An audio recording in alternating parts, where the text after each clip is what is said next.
দেখা যাক দ্বিতীয়বারে বলিউডে আবির্ভাব হয়ে প্রীতি জিন্তা কেমন সাড়া ফেলতে পারে। আর রিয়েলিটি শো তারকা কিম কার্দাশিয়ান ও কেনি ওয়েস্টের নতুন জীবনে শুভকামনা করছি। ভিউয়ার্স, আমাদেরকে ফেসবুকে খুঁজে পেতে লগ ইন করুন facebook.com/showbiz.tonight পেজে। উত্তরের একটি শুটিং হাউসে চলছে নাট্য নির্মাতা জুয়েল রানার নতুন টেলিফিল্ম সামার ওয়াইনের শুটিং। ভিন্নধর্মী কাহিনী নিয়ে টেলিফিল্মটি নির্মিত হচ্ছে।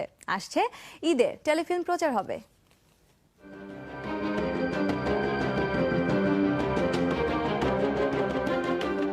মা হারামে নোভা ছোটবেলায় মা মারা যাওয়ার পর থেকেই বড় হয় বাবার কাছে। বাবা এডিন শহরের আন্ডারওয়ার্ল্ড ডন, মানুষকে মারাই তার পেশা। যেসব কারণে একটা সময় আত্মহরণের পথ বেছে নিয়েছিল নোভার মা। এদিকে এডিনের অনেক বিশ্বস্ত কর্মচারী সোমেন। এডিনের বেশিরভাগ অপকর্মের সাথে জড়িত সে। হঠাৎই নোভার সাথে ভালোবাসার সম্পর্কে জড়িয়ে পড়ে সোমেন। এভাবেই এগিয়ে চলে টেলিফিল্ম সামার ওয়াইনের কাহিনী।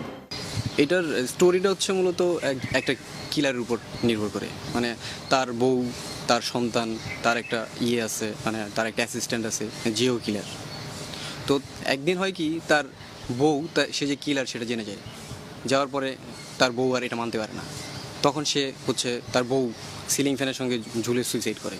তো এই স্টোরিটা পরে সে আবার মনের মধ্যে থাকতে থাকতে তার মেয়েও একটা কিলারের সঙ্গে রিলেশন হয়ে যায়। সেটা জানার পরে সে একটু নার্ভাস হয়ে যায় যে আমার বউয়ের মতো তো আমার মেয়েও সুইসাইড করবে একদিন।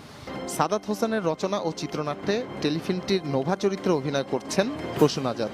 অন্যদিকে এডিন চরিত্রে অভিনয় করছেন আহমেদ রুবেল আর সোমেন চরিত্রে শ্যামল মাওলা।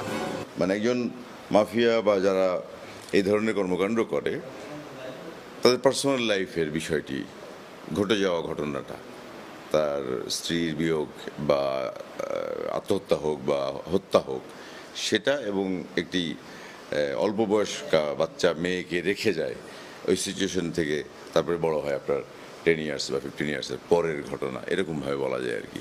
আমরা অভিনয় করলাম এরকম একটি চরিত্র আর কি। আমার চরিত্রটি এরকম, গল্পটা বোধহয় এরকমই। যখন নতুন নতুন ক্যারেক্টার পাই তখন আমার খুব ভাল লাগে, যখন আমি কাজে খুব বিজি থাকি তখন খুব ভাল লাগে।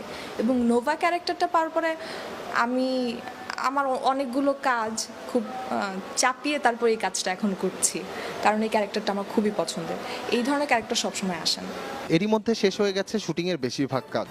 সবকিছু ঠিক থাকলে আসছে ঈদে একটি বেসরকারি চ্যানেলে প্রচারিত হবে ভিন্নধর্মী কাহিনীর এই টেলিফিল্মটি। সোহাগ চৌধুরী, শোবিজ টুনাইট।